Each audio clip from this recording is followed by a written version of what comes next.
مولانا طارق جمیل ایک پاکستانی مبلغ اور عالم دین ہے۔ ان کا تعلق خانیوال صوبہ پنجاب کے شہر تلمبا سے ہے جو میاں چنو کے قریب واقع ہے۔ وہ تبلیغی جماعت کے رکن ہے اور فیصل آباد پاکستان میں ایک مدرسہ چلاتے ہیں۔ ان کی تبلیغی کوششوں کے باعث بہت سے گلوکار، اداکار اور کھلاڑی دین اسلام کی طرف راغب ہوئے۔ مولانا طارق جمیل کے نوجوان بیٹے کی موت کی خبر جنگل میں آگ کی طرح پھیل گئی، کیونکہ مولانا طارق جمیل سے لوگ بے انتہا محبت کرتے ہیں اور اس کی وجہ یہ ہے کہ مولانا نے کبھی بھی نفرتوں کی بات نہیں کی، بلکہ مسلمان کا بھائی ہے اور بھائی چارے کا درس دیا۔ بیٹے عاصم جمیل کی موت کی خبر خود مولانا نے اپنے ٹویٹر اکاؤنٹ پر دی، جس میں انہوں نے کہا تھا کہ آج تلمبا میں میرے بیٹے عاصم جمیل کا انتقال ہو گیا ہے۔ اس حادثاتی موت نے ماحول کو سوگوار بنا دیا ہے۔ مولانا طارق جمیل نے مزید لکھا، آپ سب سے گزارش ہے کہ اس غم کے موقع پر ہمیں اپنی دعاؤں میں یاد رکھیں۔ اللہ میرے فرزند کو جنت الفردوس میں اعلیٰ مقام عطا فرمائے۔ مولانا طارق جمیل کے ٹویٹ کرنے کے بعد ان کے بڑے بیٹے مولانا یوسف جمیل نے کہا،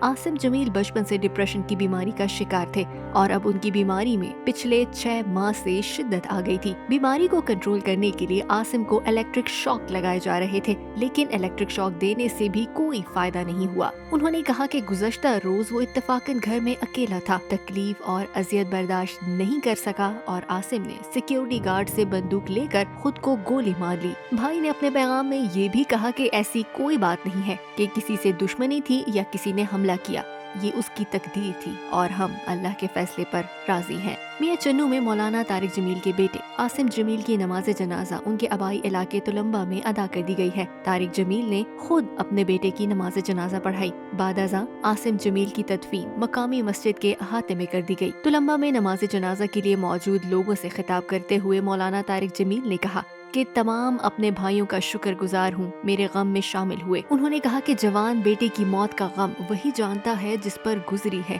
یہ جو زخم لگا ہے جلد بھرے گا نہیں۔ واضح رہے کہ عاصم جمیل نے گزشتہ روز سینے پر گولی مار کر اپنی زندگی کا خاتمہ کر لیا تھا۔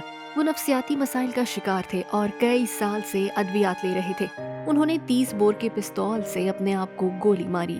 اللہ مرحوم کے درجات کو بلند کرے، آمین۔ مزید خبروں، تبصروں اور تجزیوں کے لیے دیکھتے رہیے SNN نیوز۔